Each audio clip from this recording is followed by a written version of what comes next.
पिछले सप्ताह का सामान्य ज्ञान प्रश्नोत्तरी को आप लोगों ने काफ़ी सराहा और कुछ सुझाव भी आए हैं।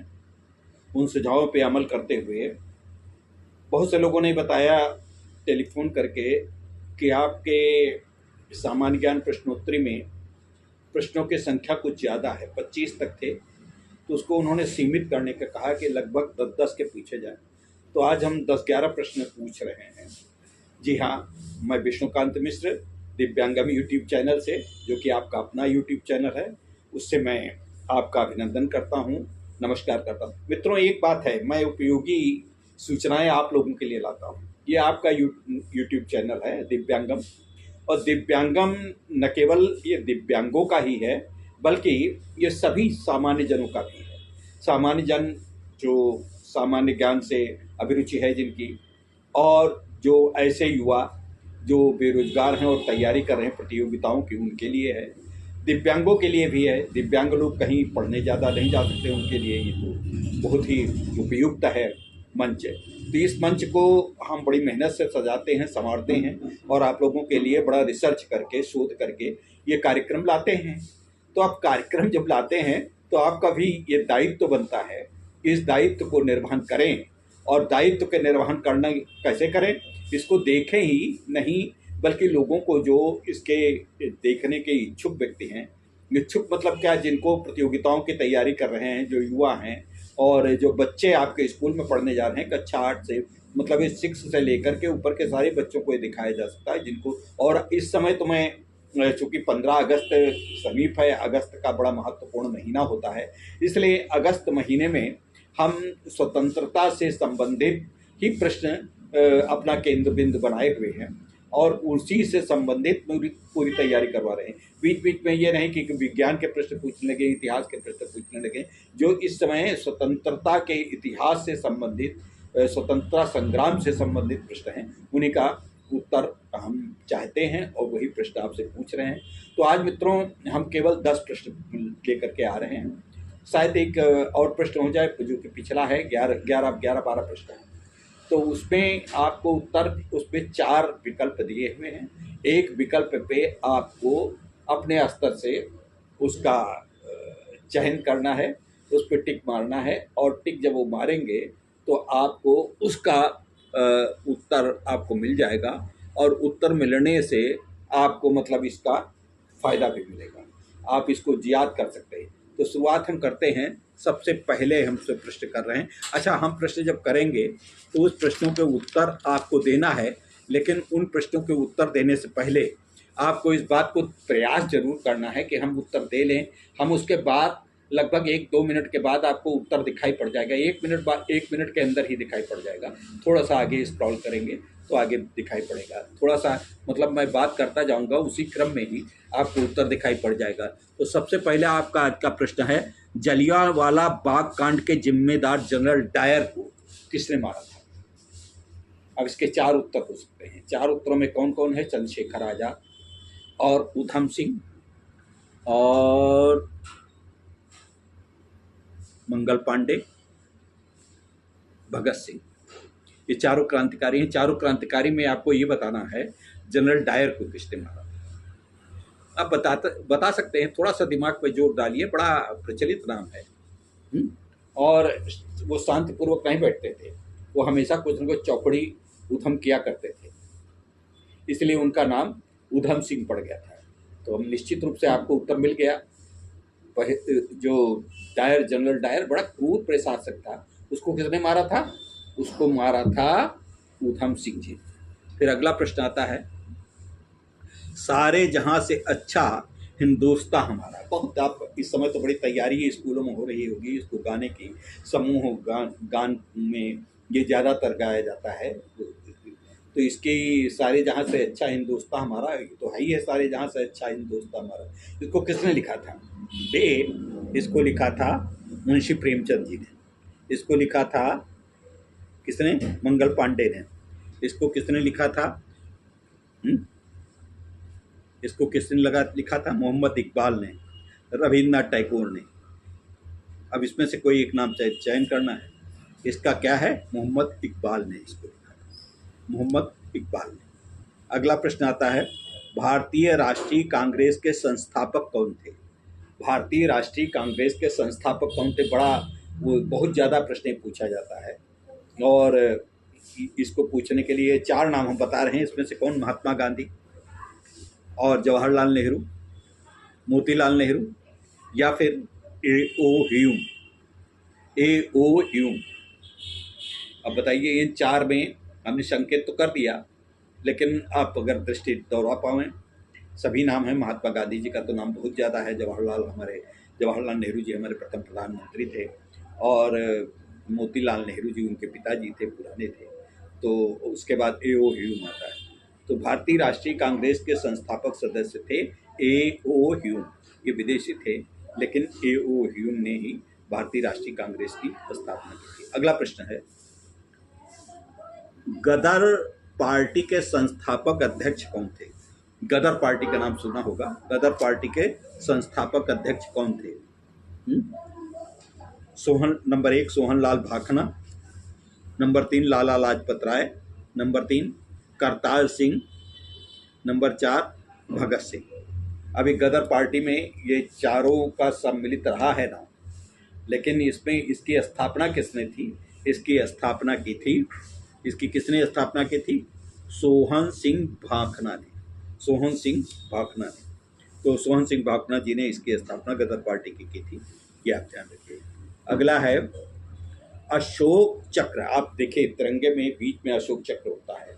अशोक चक्र गोल गोल होता है। कभी आप लोगों ने ये ध्यान देने का प्रयास किया है कि उसमें तीलियां कितनी होती हैं? अब हम प्रश्न को उत्तर दे रहे हैं। इन चारों में से एक सुनिएगा। 12 नहीं, 22 नहीं, 21 नहीं, 24। हाँ, 24। इसमें तीलियां कितनी होती हैं? 24 तीलियां होती हैं। इसको ध्यान नोट करते जाइएगा, बिल्कुल दिमाग में बैठा लीजिए। कभी भी कहीं किसी भी प्रकार में बहुविकल्पीय प्रश्न आ सकते हैं, उसमें कुछ अलग अलग हो सकता है, लेकिन ये तो आपको याद रहेगा। अब चाहे जो कुछ भी, अगर 24 है तो कोई 21, 26, 27, 28 को भी कहे तो आपको 24 तो याद रखना है। 24 तीलियां होती हैं अशोक चक्र में। अगला आता है, जालियांबाग हत्याकांड कब हुआ? जालियांबाग हत्याकांड कब हुआ? वही डायर ने जब करवाया था, तो उसका कौन हत्याकांड कब हुआ बता सकते हैं? हम बताते हैं कब हुआ। 1911, 1941, 1817, फिर नहीं है तो 1919। हाँ, 1919 एक सही आंसर है। 1919 आप इसको याद रखें। फिर देशभक्ति गीत सरफरोशी की तमन्ना अब हमारे दिल में है, देखना है जोर कितना बाज़-ए कातिल में है। ये किसने लिखा था? याद है आपको? हैं? याद अगर है तो आप टिक मारिए। किस पे टिक मारेंगे? राम प्रसाद बिस्मिल पे, भगत सिंह पे, सुखदेव पे, राजगुरु पे। ये चारों क्रांतिकारी बड़े मशहूर क्रांतिकारी हैं। तो इसमें से ये 4 क्रांतिकारियों में से ही किसी ने इसको लिखा था। आप बता सकते हैं नाम उसका? कुछ तो जोड़ डालिए, हम तो बता ही देंगे, आप जोड़ डालिए।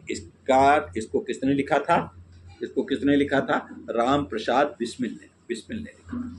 तो ये बड़ा प्रसिद्ध हुआ है। देखिए, 8 मिनट 46 सेकंड हो चुके हैं और अब इसके बाद आता है, मैं 3 प्रश्न और पूछ रहा हूँ बस। और इसके बाद आता है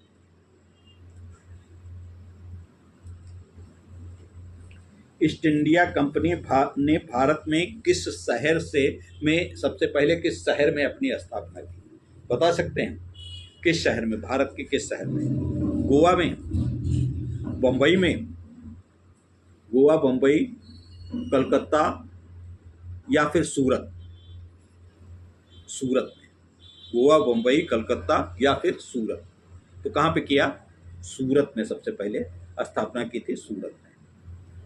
आखिरी बात है, अच्छा ये सबसे आखिर में जो हम प्रश्न रखते हैं प्रायः वही सही होता, तो इसलिए आपके बदल देंगे थोड़ा सा। किस नेता को लौह पुरुष के नाम से जाना जाता है? किस नेता को लौह पुरुष के नाम से जाना जाता है?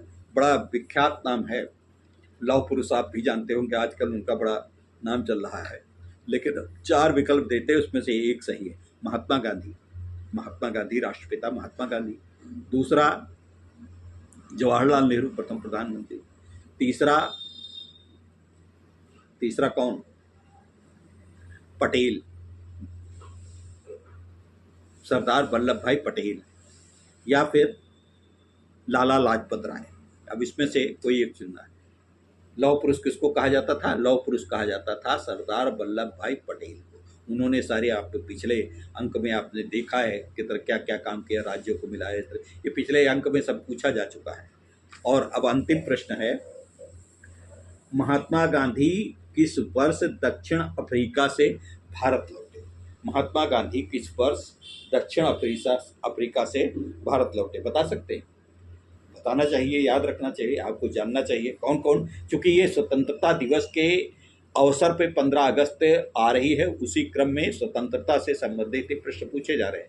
आगे विविध प्रकार के प्रश्न आएंगे अगस्त महीने के बाद। अगस्त महीने भर हम केवल स्वतंत्रता से संबंधित ही प्रश्न पूछते रहेंगे। तो अब इसमें इसके विकल्प हैं, इसमें ये आखिरी प्रश्न है, इस पर जरा हम चाहते हैं कि आखिरी प्रश्न पे तो आप उत्तर सही ही दें। देखते हैं कब 1940 में लौटे थे? नहीं। फिर 1870 में लौटे होंगे? नहीं। फिर 1890 में तो लौटे ही होंगे, हैं? नहीं लौटे। कब लौटे? 1915 में। इसका उत्तर क्या है? 1915। तो 1915 इस प्रश्न का उत्तर है, आप लोग इसको लिख लें। तो मित्रों, ये था आज का सामान्य ज्ञान। हम 25 प्रश्न पिछले बार पूछे थे, तो उस पर लोगों ने आपत्ति की। हमारे कुछ जान पहचान वाले लोगों ने, जो विद्वान व्यक्ति हैं, उन्होंने कहा थोड़ा सा ज़्यादा मत बनाइए, क्योंकि छोटा जब रखेंगे तो लोग ज़्यादा देखेंगे और ज़्यादा देख करके उनको ज़्यादा याद भी रहेगी। प्रतियोगी परीक्षाओं में सम्मिलित होने वाले अभ्यर्थियों के लिए ज़रूरी है कि कंपैक्ट ज्ञान और थोड़ा हो, तो जिससे याद रखें। उनको और भी तैयारियां करनी होती हैं, तो इसलिए। लेकिन मित्रों, एक बात मैं कहूँगा कि आप जो है निश्चित रूप से एक खास बात ये ध्यान रखा करिए कि हमारे इस चैनल को सब्सक्राइब करवाने में, ज़्यादा से ज़्यादा लोगों को बढ़ाने में, जोड़ने में थोड़ी हमारी मदद करिए। तो ये बात तो हम हक है हमारा। और इसके अलावा कल शुक्रवार का कार्यक्रम है, उसमें देखिएगा। शुक्रवार में भी हमारी एक वार्ता प्रसारित होती है, वार्ता जो यूट्यूब पे आएगी शुक्रवार को, उसमें भी हम स्वतंत्रता संग्राम से संबंधित ही विशेष इतिहास रखने का प्रयास करेंगे। तो मित्रों, वो देखना न भूलिएगा। और पिछली बार हमने देखे भगत सिंह और उनको नहीं, पिछली बार भी हमने जो है वो सरदार वल्लभ भाई पटेल और के ऊपर ज़्यादातर कार्यक्रम रखा था पिछली बार शुक्रवार को। अब इस बार किसी दूसरे को क्या मतलब, डॉक्टर भीमराव अंबेडकर पे हम इस बार का कार्यक्रम ला रहे हैं। शुक्रवार को डॉक्टर भीमराव अंबेडकर पे कार्यक्रम है, और उस कार्यक्रम को आपको देखना ही है कि उनका कितना बड़ा योगदान भारत के राष्ट्रीय आंदोलन में, भारत के संविधान में, भारत के संरचना में, भारत के अभ्युत्थान में उनका कितना बड़ा योगदान रहा। उनको एक वर्ग विशेष का नेता मान लिया गया, ये तो ठीक है, वर्ग विशेष के लिए उन्होंने बहुत काम किया, अच्छी बात है, बहुत अच्छा, हम सब लोगों की। लेकिन उन्होंने, उनके अंदर कभी भी ये नहीं रहा कि राष्ट्र की राष्ट्रीयता के बरक्स वो किसी छोटी बात के लिए किसी से समझौता नहीं करते।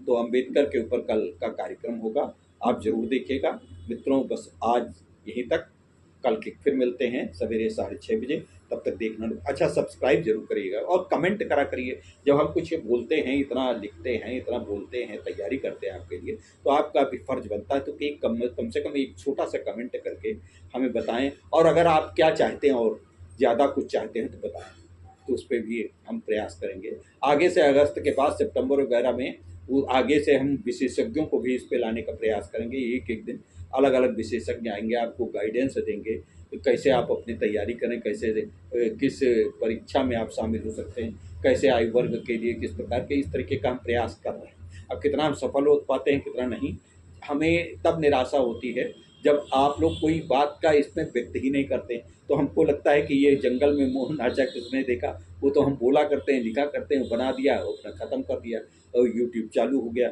यूट्यूब पे आप जब देखेंगे नहीं तो उस यूट्यूब का चालू होना और दिव्यांगम यूट्यूब का बिल्कुल ऐसे चलते रहना, उसका कोई नतीजा नहीं। हमारे मैक्सिमम जो व्यूज़ आते हैं, मैक्सिमम आते हैं 200-250, ये कोई व्यूज़ नहीं है। इस पर कम से कम 1000, 1500, 2000 आने चाहिए। तो इस पे इसका सहयोग आप भी कर सकते हैं। अब आप सहयोग क्यों कर सकते हैं, क्यों करना चाहिए? क्योंकि आपके साथियों को भी इसका लाभ मिल सके, इसलिए आपको करना चाहिए। तो मित्रों, आज की बात यहीं तक। नमस्कार, कल फिर।